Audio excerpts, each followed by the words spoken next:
Another question that I get frequently is, how do I end off the thread when I'm done with a seam? Well, let me show you how I do that.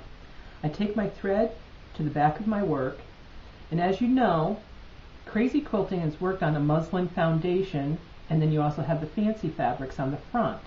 When you go to end off your thread, you work through the muslin foundation only.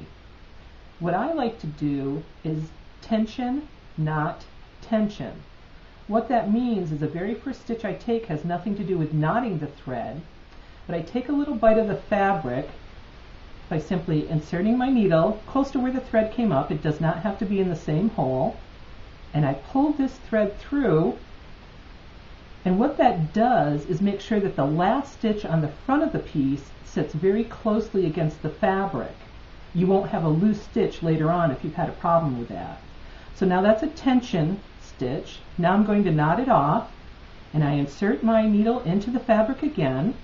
This time, as I bring my thread up, you see that it makes a circle.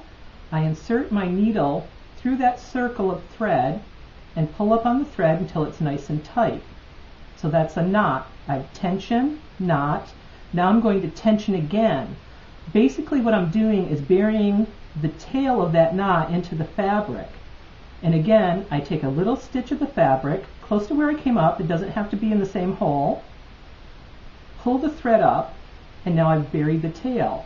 Now I can take my scissor and clip that off right close to the fabric.